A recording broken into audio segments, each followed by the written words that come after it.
I'm very excited to launch this new series, which is going to come up on the screen right there. You're Not the Boss of Me. And just to set it up, You're Not the Boss of Me, I'd like to put your hands together and welcome my wife. Would you welcome my wife, Alison? Okay. Who is? Not the boss of me. Not the... Okay. Alison, you work, many of you know you're part of the leadership team here at the church as well, and you work in the NHS as well. You've been a nurse for many years. You're now a nurse lecturer.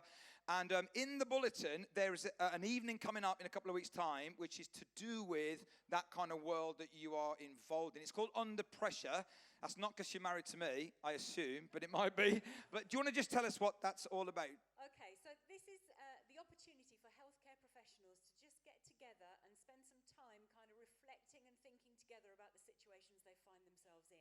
So as many of you know, the NHS comes under increasing pressure, especially during the winter, where the demand massively outstrips the resource very often.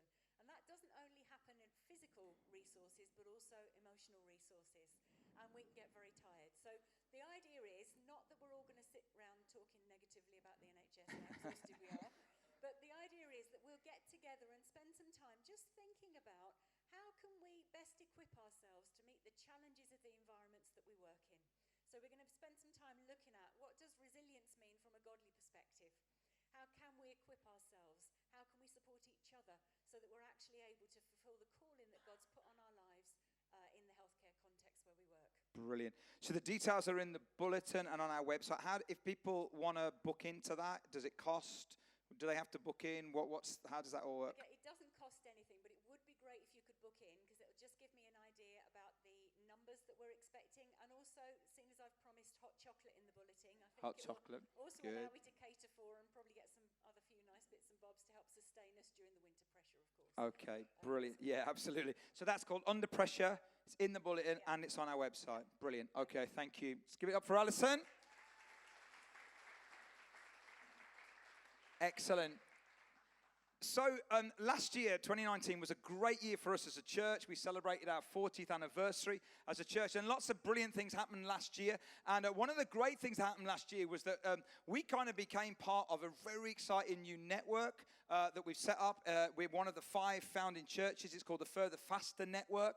It's for the UK and Ireland. In fact, we've got some leaders from one of the other churches here this morning from Finch Hampstead. Why don't we give it up for them? Just put your hands together for them. It's great to see you guys here. And this is so exciting because this is 5 churches that are very different in lots of ways, but have the same heart in that we want to help churches grow by reaching people who don't normally do church, okay? So that's what we're about, and we've set ourselves up to do that. And as well as kind of helping and encouraging each other to help other churches, we've also got a lot of input from a church over in America, a church called North Point, headed by a guy called Andy Stanley, who you may have heard of. I quote him a lot. And they've been brilliant to us. They're a massive church of many, many thousands of people, but they've got a real heart to want to serve and to give, and so they give us coaching and they give us input and they give us help, which is so good, and also they give us lots of resources as well. And so what we're going to do is that we're going to do one of their teaching series, which is called You're Not the Boss of Me. So this is originally written by Andy Stanley. We've taken that material, they've given it to us, and we're going to make it our own a little bit, but we're going to share it with you guys over the next 6 weeks because it is so good, okay? So we are going to look at this series together called You're Not the Boss of Me. Now, who likes to be told what to do? Nobody likes to be told what to do. Kids don't like to be told what to do they? I remember with our youngest son, Simeon, and you know that Simeon's got complex special needs, and he was such a handful when he was a little boy. He still is a challenge, but he was a real handful in that Simeon was like really, really hyperactive, and we would often be telling him what not to do, firstly to keep him safe, but also to get us out of some embarrassing situations. And so once we were sat in Clark's shoe shop, and I don't know whether I've ever told this story before, but we were sat in Clark's shoe shop getting him some shoes ready to go back to school. And there was like a you know the I don't even know what it's called, stool, that's the word, in the middle. And there's a really large lady sat on the one side and Simeon sat on the other, and so they got their back to each other. And as he turns around, she's leaning forward to put her shoes on, and there's certain something that appears. Now, Simeon is sensory seeking, okay? So when he sees anything like, I want to say the word crack. Can I say that in church? When he sees something like that, what he literally did is he turned around with his finger and he went, that was by far the most embarrassing moment of my life. It was more embarrassing for Alison because I got up and left. And left her right there. And the woman turned around and Alison had to then explain the whole situation. But we were often telling him what not to do. And kids don't like being told not what to do. And actually, adults don't like being told what not to do neither. And in fact, only last Monday, I was told by my wife, please don't dance at this wedding. Please don't do it. But I've got to do it because I'm just born to dance. And then many others of you that were also at the wedding also said, you should have listened to your wife. She told you not to do it. And we don't like being told what to do. And here's the reason why we don't like being told what to do. Because this is the word that sums up the Western dream. This is this word that sums up the Western dream. And it's this word, autonomy. So if we had autonomy, we'd be, that's the dream. That would mean I get to do what I want to do, when I want to do it, with the money that I have. And if I get into trouble, I got enough money to get me out of trouble. Basically, I get to do what I want to do. That's autonomy. That's the dream that our culture is living for. And whether you say you're a follower of Jesus or whether you're not, I think that's the kind of world that we're living in. So we want to be able to say, here's how I want to live. Here's what I want to do. Here's even what I want to eat. In fact, I read an article this week. Do everyone remember the singer Meatloaf? Anyone? We have a big fan in our house, and it's not me. Meatloaf. But actually, Meatloaf has become a vegan. And what was really interesting is that the article said he refuses to change his name to Veg Loaf. I think that's a great name. Veg Loaf, like a bat out of hell. It doesn't quite work, does it? Just doesn't really work, really. But here's the belief that we have. This is the belief that we have deep down. When I can make my own choices, I'll make the right choices. That's what we all think. And here's the thing. We convince ourselves that everybody else's choices and decisions are crazy. So we say, why did they do that? I mean, why did they do that? What were they thinking? And yet we think that when we can make our own choices, then we will make the right choices. What we don't realize is that we get into trouble, not because we don't take advice, but because we take our own advice, and our own advice is always filtered through our own emotions. You see, guys, our emotions become the boss of us. And if you're a follower of Jesus today, we say, by the fact that we say we're a follower of Jesus, that we have a boss. And it's not our emotions, it's Jesus. But the reality is, this isn't a Christian, non-Christian thing. This is a human thing. So whether you're not a follower of Jesus today or not, or whether you're watching and you say, I'm not into all this Jesus stuff, this is a human thing that we want to talk about this morning. The reality is, all of us have emotions that become the boss of us. And we say, well, when I can make my own choices, then it'll all be right. And yet, it's often not. And here's the question that we want to look at over the next 6 weeks. How do we say no to the emotions that compete for control? Because you see, at the start of a new year and at the start of a new decade, and I'm sure, and I'm a goal setter, you know I am, I talk about it a lot, and I've got loads of goals written down, but you know what? If all of my goals written down are all external ones, not a lot's going to change. You see, there are emotions that compete for control on the inside, and they become the boss of me. And I've got to get to learn, what does it mean to handle those emotions in such a way that they don't direct the course and the direction of my life? You see, what we do is we learn to monitor our behavior and our actions, don't we? So we learn to monitor our behavior and our actions so that we get a job interview, and we get a job, and we hold down a job, and we get a first date, and we get a second date, and we get married, and we stay married. And all the time, we're learning to monitor our actions and our behaviors. But what we're not learning to do is we're not learning to monitor or to control the emotions that compete within us, because they become the boss of us. And when they become the boss of us, they do untold damage, not only to us, but to other people as well. When envy is the boss of you, when greed is the boss of you, when anger is the boss of you, when insecurity is the boss of you, when fear is the boss of you. Alison and I, you met her already, and you know her, many of you do, but we've been married for 30 years last year, 2019, so we're getting into our 31st year, which is amazing. And a miracle. And we've been together a long time because we met when we were teenagers. And both of us are pretty feisty people, pretty strong people, pretty stubborn people. And I'm quite emotional and expressive. And when I was young, I was even more emotional and expressive. And on many occasions, we would get into quite heated conversations. And any of you know where I'm going here with this? And some of those heated conversations became more than just conversations. In fact, I remember one conversation where we were driving in the car, and she said, right, pull the car over and let me out right here and now. So I did. She got out of the car and I drove off. She didn't know where she was. That was a testing moment in our relationship. And then we got through that. That was dating part, and we got married. And I remember, I asked the permission to share this story. We were early on in our marriage, and we we didn't have kids then, and we came into the living room, and I had a bowl of, I've forgotten what it was again. Rice pudding, hot rice pudding. And I put it on the side of the chair. And as I sat into the chair, the rice pudding fell off and all over my lap. And I was so, the emotion was so much that I jumped up and literally threw the rice pudding all around the living room. So dramatic and histrionic.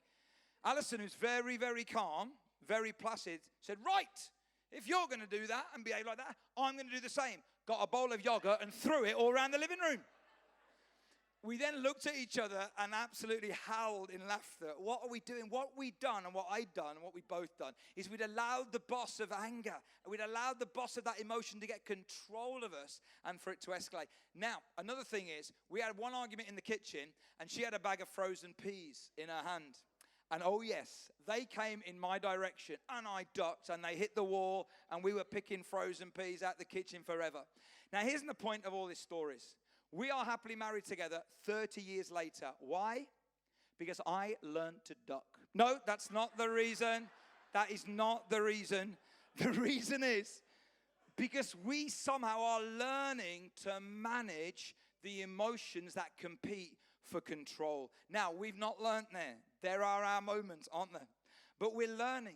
And if we don't learn to manage those emotions that compete for control, it will end up in devastation for us. It really, honestly will. And so, we are going to dive deep into a few verses that Jesus spoke about in the book of Matthew, chapter 15. If you've got a Bible, if not, don't worry, they're going to come up on the screen.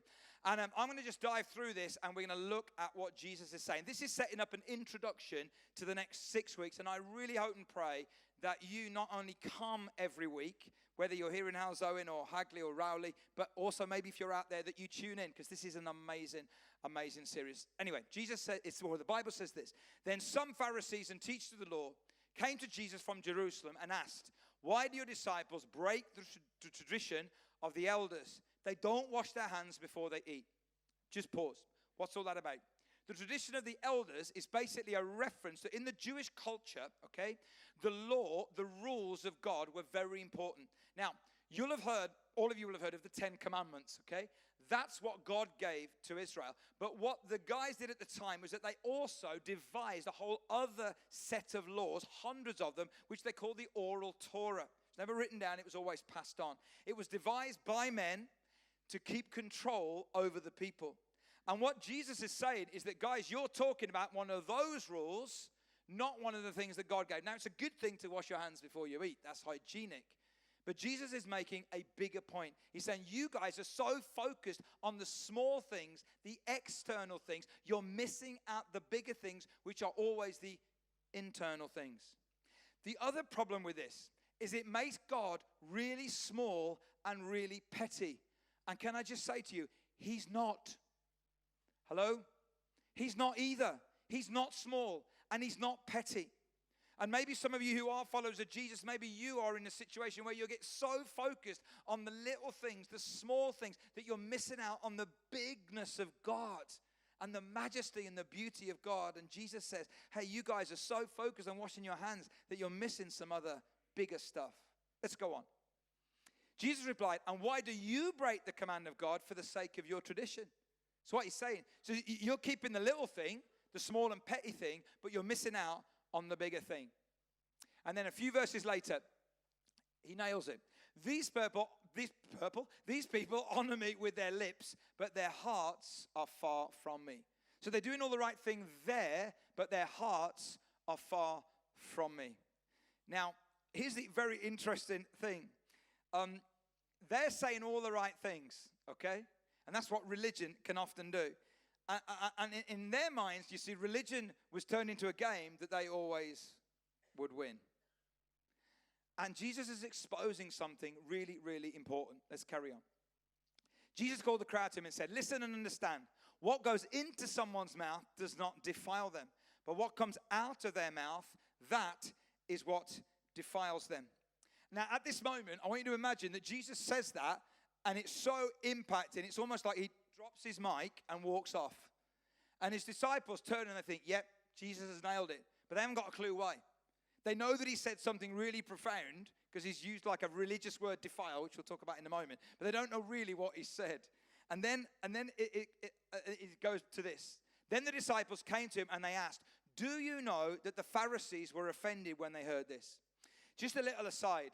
It's really interesting to say to Jesus these three words, do you know? Because he probably does, doesn't he? But here's what I love about God, and maybe you've never heard this before. I love this about God. He knows everything, but he invites us to tell him everything because that's what relationship does. And so at the start of a new year, maybe some of you are like, can I really say to Jesus, do you know that I'm struggling? Do you know that I'm fearful this year? Do you know that my marriage is in trouble? Do you know that I've got all this stuff inside of me and I don't know what to do? Do you know I'm anxious about going back to school or going back to college? And the answer is, of course he does, but he still invites you to tell him. I love that. That's amazing. That Jesus, the one who knows everything, and the disciples said, do you know? Of course. And Jesus wants to invite that dialogue because he's all into relationships. So at the start of this new year, guys, whatever is in you, that Jesus knows anyway, he wants you to share with him.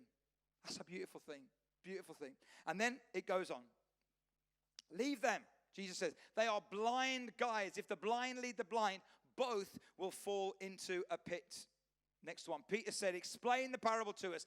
Are you still so dull? Jesus asked them.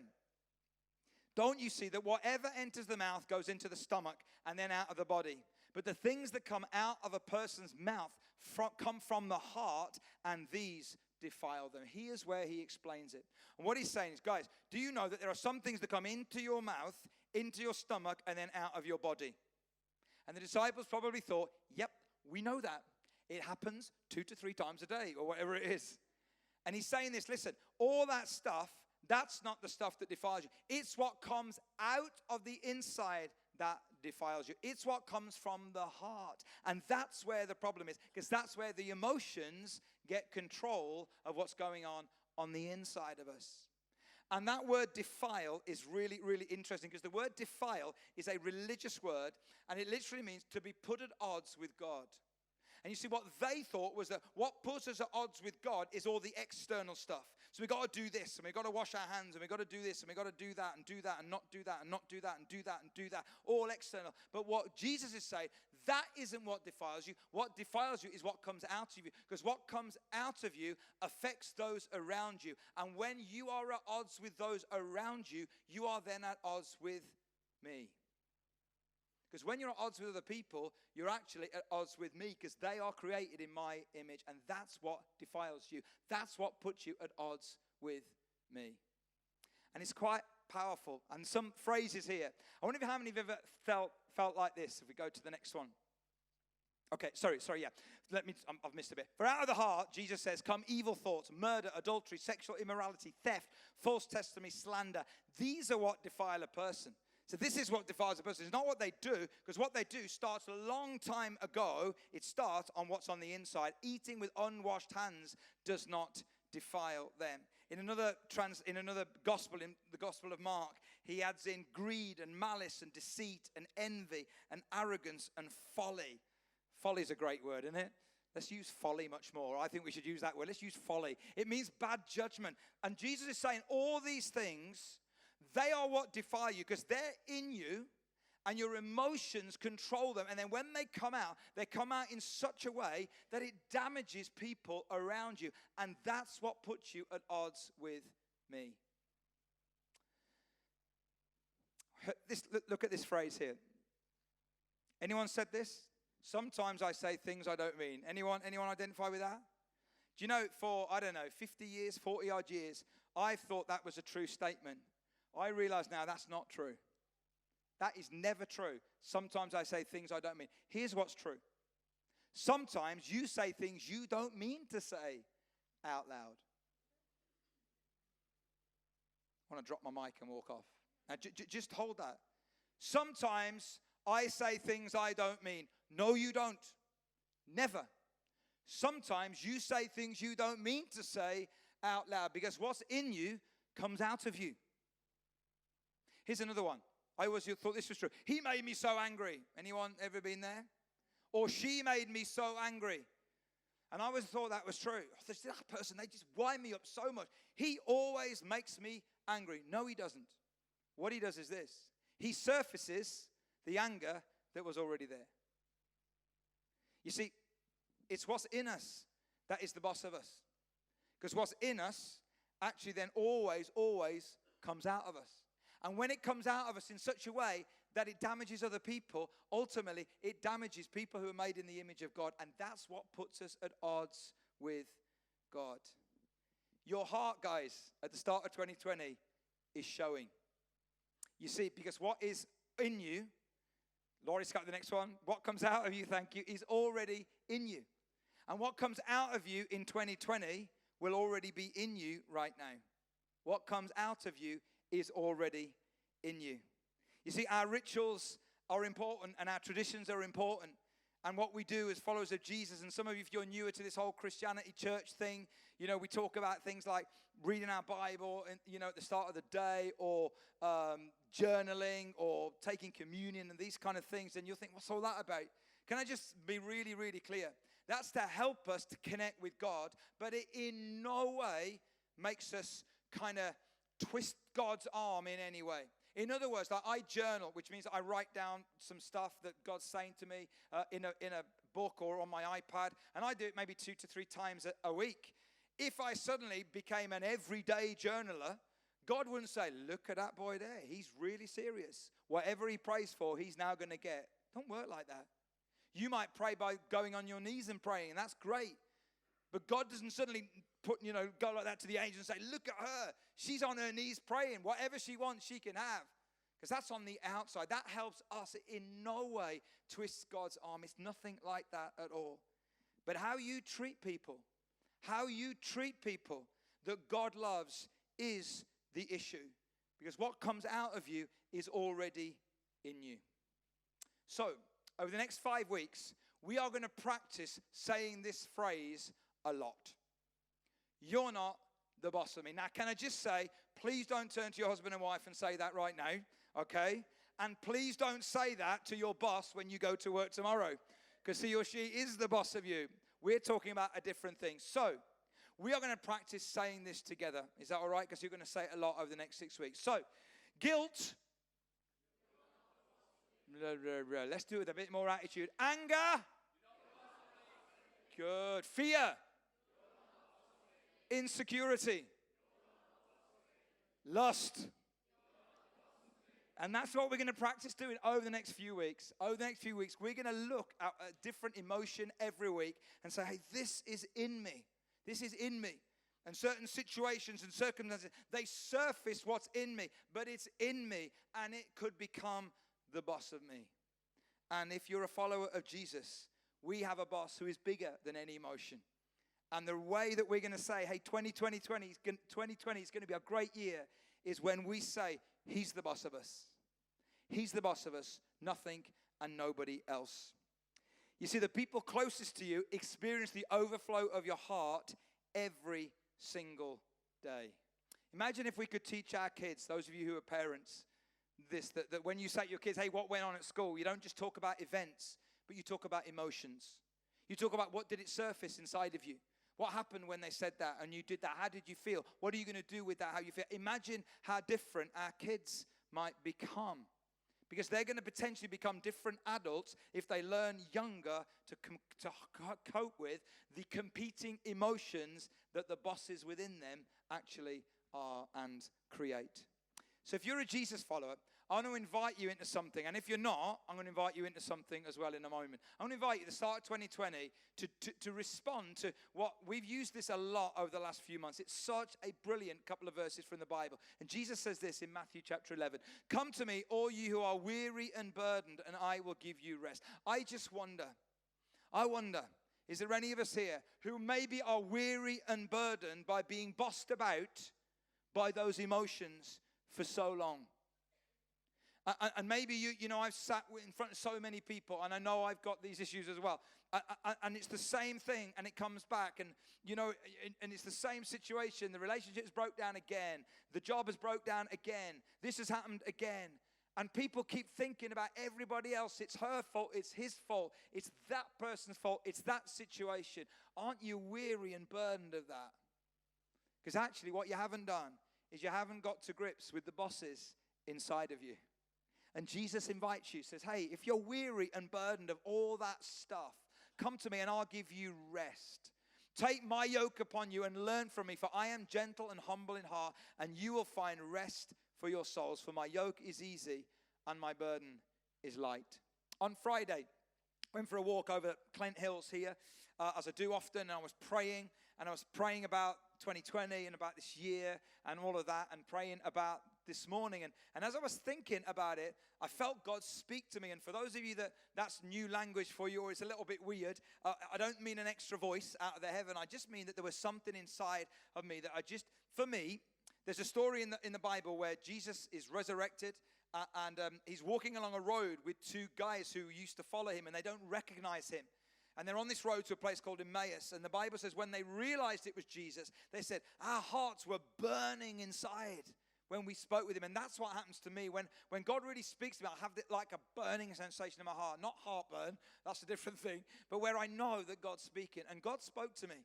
And I've preached on this passage loads of times. And God spoke to me. He said, Leon, you know, your problem is that word there, learn. You see, the message says this: learn the unforced rhythms of grace. And God said to me, Leon, your problem is that you don't want to learn, you want to download.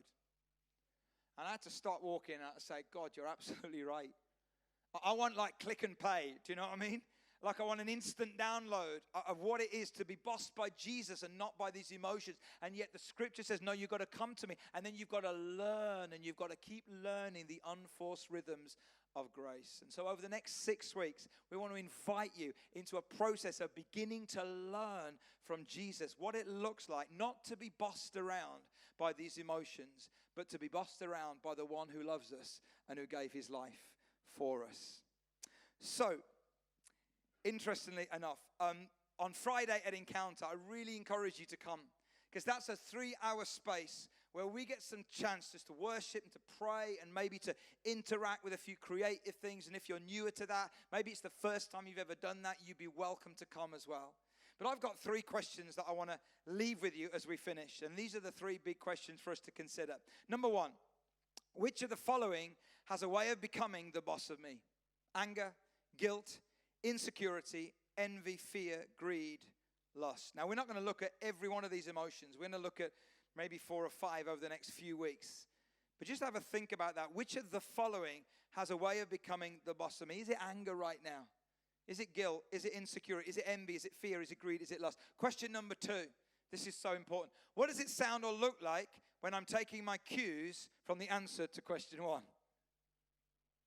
So for me as a young married guy, and I'm flinging rice pudding around the living room, that's kind of what it looked like, because I wasn't getting to grips with my anger. What does it look like for you? Oh, I'm not angry. I'm really quiet. Yeah, you're not angry much. Not outwardly, but inwardly, whoo. And what's in you will always, always come out of you. So question number 3. What is my first indication that I'm about to hand over control? And I want to encourage you, this is powerful stuff. It's real stuff. It's practical stuff. But listen, it's life-changing stuff. And I didn't have the vocabulary or language for it, but I look back for us as a married couple, and we talked about this over the weekend. And there's some of this stuff here that we think, wow, we didn't maybe know it at the time, But as we were trying to learn that stuff out, I don't think, or maybe we wouldn't be here 30 years later if it wasn't for that. Because actually, we're going to let these bosses boss us around the whole of our lives if we don't get a grip of them. And Jesus says, come to me. Come to me if you're fed up of being bossed around by those kind of bosses. Come to me and learn from me because I'm good. And I want to be the leader and the Lord of your life. So I want to invite the band to come back up. And I want to ask you a question this morning. How's your heart today? How's your heart today? If it all starts in the heart, how is your heart today? What condition is your heart in today? And you know, one of the things that I love about God so much is that God doesn't say, hey, you know, if your heart isn't in a great condition today at the start of this year, then would you sort it out and then bring it to me? He doesn't say that. He says, however your heart is, bring it. So if your heart is angry right now, bring it. If your heart is fearful, bring it. If your heart is insecure, bring it. If there's envy in your heart, bring it. Don't try and sort it out, then bring it. Bring it, and then let me sort it out with you and for you. And I love these. There's a book in the Old Testament, which is the first part of the Bible. It's a strange little prophetic book big book actually, called Ezekiel. And he says, when you bring me your heart, whatever condition is, and in this case it was a stony heart, a hard heart. He says, when you bring me that heart, I'm going to exchange it for a different heart. And he says, and when I exchange it, I'm going to empower you because I'm going to put my spirit in you. And when I empower you, I'm going to establish you in a new place in your life. You can read that if you want in Ezekiel 36. But it's an amazing thought that whatever condition our heart is in, if we bring it to him, he'll exchange it for something better and he'll empower it through his Holy Spirit. So it's not just us and our effort, and he'll establish us in a different place and space. Wouldn't it be amazing this year if our relationships began to look different than they did last year? That won't happen unless we deal with the bosses inside of us. So I want to invite you. I want to invite you this morning to do a few things. In a moment, we're going to sing. And as we sing, we've created a bit of space this morning, and we've created some opportunities for you to engage with God this morning. And the questions that I want to leave you with is this. What has God said to you today? And then what are you going to do about it? And so maybe for some of you, maybe you've never said, I want to be a follower of Jesus. Maybe you've never said that for the first time. You've never bought into that. You've never made that commitment. Wouldn't it be amazing if on the first Sunday of the year and of the decade, you made that commitment today? And you can do that. Here's how we want to help you do that. Right in the back corner. So it's right out the way of everyone else. It's in the back corner. It's a cross. And you can wander over to the cross when people are moving around a little bit in a moment. And you could just take a little card there and just write your name and say, I want to do this. And just pop it in that little bowl there. We'll contact you, give you some information, and just follow that up with you. But you could make that commitment today at the start of 2020. Maybe for some of you, as we begin to create this space, you want to take communion. This is bread and juice that speaks about what Jesus has done when he went to the cross and what he did when he took on our pain and what the Bible calls sin onto himself so that we could be whole, that we could have that relationship with him. And you can come and you can take communion. There's some there in the back corner. But there's a third response. Maybe some of you say, hey, today, on the first Sunday of 2020, my heart's not in great shape. We want to pray with you. We want to pray with you and for you. And we want to invite you to come and maybe to stand down here, and some of our prayer team will come and they will pray for you. So, we want to invite you. What has God said to you today, and what are you going to do about it? Why don't we stand together? Let's stand. Jesus, we thank you so much that you invite us not into a religion of rules and rituals, but you invite us into a relationship with a living God. With a living God who loves us so much that he gave his very best. You gave yourself to take on your shoulders all the stuff that we do wrong, that messes us up, that puts us at odds with each other and with you. And you took it all and you said, hey, if you'll learn from me the unforced rhythms of grace, look at this kind of life. You don't need to be bossed around by greed anymore. You don't need to be bossed around by anger or lust or envy or insecurity or fear. You don't need to be bossed around by any of those bosses anymore. And Jesus, I thank you so much that you've invited us into this kind of relationship. And Lord, I pray, the start of this year, we'll get serious with this. We won't just perpetuate the thing. We won't just carry on trying to do kind of behavior modification, but we'll allow you by your Spirit to go deep. Some of us have carried these bosses around, or they've carried us around rather, for many, many years. Jesus, I want to pray that in these next few weeks, we would kick some of these bosses into touch, and we would surrender our lives to you again. And Lord, that you at work within us would lead us into this kind of life and relationship. In Jesus' name we pray. Amen. Amen. Guys, we're going to sing a song together, which is very, very old school. But it is a song that kind of expresses what we've been trying to say this morning. And so if any of you know it, some of you it's so old that it'll be new for you this morning. But you just use it as you want. And as you begin to sing, I want to then invite you to respond to God. Maybe you just want to sing where you are and do business with God there, that's fine. Maybe you want to come take communion here or at the back. If you want to give your life to Jesus, that would be amazing. Then you can go do that at the cross. Or if you would like someone to pray with you and for you, then please come and stand along the front here and someone will come and pray for you.